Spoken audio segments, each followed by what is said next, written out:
Guys, welcome back to my channel Sharu's vlogs. నేను మీ షారిక Konidela. Best meals ఎక్కడ దొరుకుతాయి అంటే కనుక నేనైతే ఈ ప్లేస్ సజెస్ట్ చేస్తాను. ఇక్కడైతే టేస్ట్ బాగుంటుంది అండ్ బడ్జెట్లో కూడా ఉంటుంది. మెనూ అయితే చూపించేస్తున్నాను. నేనైతే వెజ్ మీల్స్ ఒకటి ఆర్డర్ చేశాను, 140 రూపీస్. చికెన్ కర్రీ ఒకటి 150 rupees. 1 plate chicken fry piece biryani అయితే ఆర్డర్ చేశాను, 170 rupees. And double egg omelette కూడా చెప్పాను, 50 రూపీస్ పడింది. ఇక్కడ మీల్స్ అయితే అన్లిమిటెడ్ అండి, కర్రీస్ కూడా అన్లిమిటెడేనండి.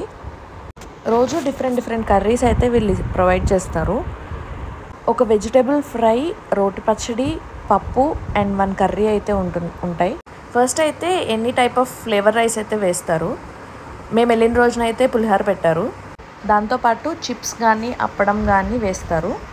అండ్ వాటితో పాటు సాంబార్, రసం, పెరుగు, మజ్జిగ చారు ఇవి కూడా అవైలబుల్గా ఉంటాయి. మనకి ఎంత కావాలంటే అంత తింటూ ఉండడమే, చాలు అనే వరకు వేస్తూనే ఉంటారు. టేస్ట్ అయితే చాలా బాగుంటుంది. తప్పకుండా ఈ ప్లేస్ అయితే విజిట్ చేయండి. చికెన్ కర్రీ కూడా టేస్ట్ అయితే చాలా బాగుంది. బిర్యానీతో పాటు అయితే గ్రేవీ, రైతా, ఆనియన్స్ అండ్ గోంగూర పచ్చడి అయితే ఇచ్చారు. గోంగూర పచ్చడి అయితే టేస్ట్ చాలా బాగుంది.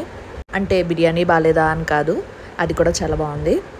బిర్యానీ మాత్రం అన్లిమిటెడ్ కాదండి, మనం ఆర్డర్ ఇచ్చిన దాన్ని బట్టి మీడియం, సింగిల్, ఫుల్ అలా ఉంటాయి. అన్ని ఐటమ్స్ అయితే కనుక ఇక్కడ టేస్ట్ అయితే చాలా బాగుంటుందండి. తప్పకుండా ట్రై చేయొచ్చు. ప్లేస్ వచ్చేసరికి శ్రీ హర్ష డీలక్స్ మెస్ అండి. కేపీహెచ్పి 4th ఫేజ్లో అయితే లొకేట్ అయ్యి ఉందండి. డిస్క్రిప్షన్లో దీని అడ్రస్ అయితే నేను మీకు మెన్షన్ చేస్తాను. వీడియో నచ్చితే లైక్ చేయండి, షేర్ చేయండి, కమెంట్ చేయండి అండ్ దయచేసి సబ్స్క్రైబ్ చేయడం మాత్రం మర్చిపోకండి. నెక్స్ట్ ఏం వీడియో చేయాలన్నది కూడా మీరు కమెంట్లో అయితే మెన్షన్ చేయండి. Thanks for watching.